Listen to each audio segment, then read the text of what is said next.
Kind of towards the end here, the defense of Theodicy is kind of going forward, looking at what kind of we talked about in the beginning of kind of a positive claim and a negative claim. And so sometimes people like to use different definitions, use different words. And so he goes on to kind of talk about this positive evidence and negative evidence as well. So some Christian philosophers make a distinction between a theodicy, right, a reason for why God allows evil, right. And a defense. There are reasons that God allows evil. Right. So in the parlance, that evil and God are compatible. Mm-hmm. Right. Yeah, and they're kind of, again, two different avenues, two prongs, but it's still kind of, they'll probably overlap, but they have different reasons for existing. So in the parlance of philosophical discussions, the theodicy, technically speaking, is a positive case explaining why God allows, doesn't prevent or decrees evil in the world. It outlines precisely what God, what good and sufficient reasons God has for doing whatever he's doing that evil is allowed to exist. Right. And on the other hand, the defense seeks to answer charges brought up against God in the light of evil, namely how God can be exonerated from the charges that he is less than God in the face of evil, or that he is culpable, right, that is blamable for evil in some way. So it merely seeks to show, notice, that broadly speaking, this is the defense, there is no logical inconsistency between the existence of God and the existence of evil, right? So the theodicy attempts to explain why God allows evil. The defense just shows there's no logical consistency between the existence of God and the existence of evil. Many believe that a defense, therefore, carries a lighter burden than a theodicy, right? But that's not always satisfying, right? We got a logical defense, yeah, but, I'm going through this suffering, right? So the problem with a mere defense is that it seems to, he tells us, weasel out of the hard questions that people face, right? Right. And so, again, it depends on the question kind of going into it, especially if you're doing kind of a formal debate. That formal debate is really going to say, if you have the question as resolve, there is no good reason for the Holocaust.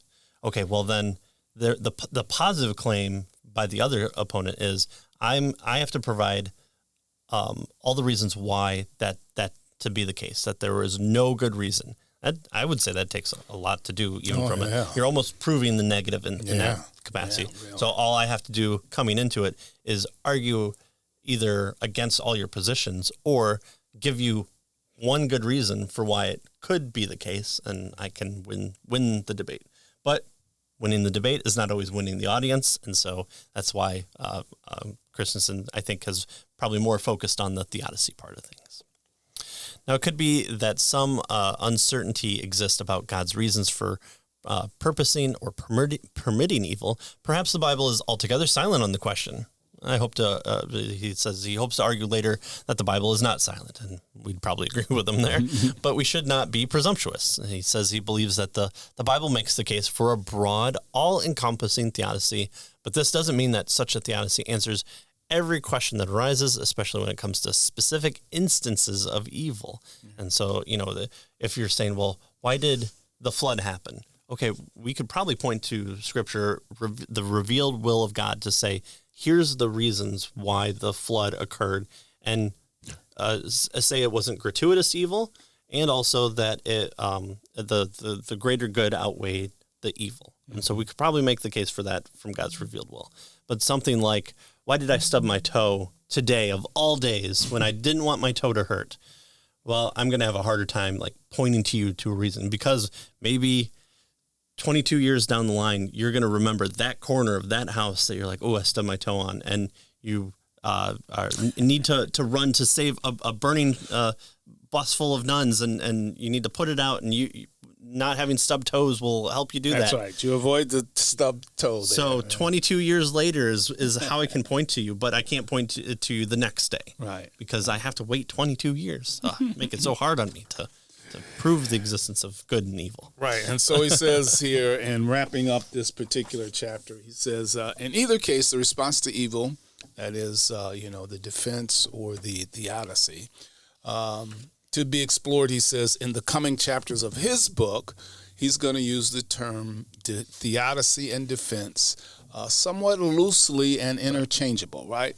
Furthermore, few theodicists look to a single defense or a theodicy to address the problem of evil, right? Some responses target particular aspects of the problem that others seem inadequate to deal with. So he tells us that a theodicy is not required, as you have mentioned here, to answer every question in order to be true or useful. This means that not all responses are mutually exclusive, right? They don't exclude one another. And he says that many apologists champion a cumulative approach where they use many different arguments, right? Theodicies. And he says there's nothing wrong with this as long as one theodicy does not contradict what another one says, right? Yeah.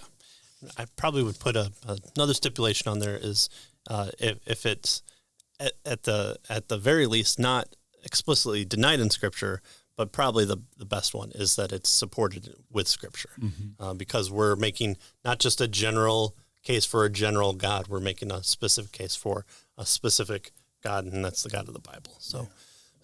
I'm sure Christensen had that in mind when he talked about this. I just thought maybe needs an extra little commentary on there. So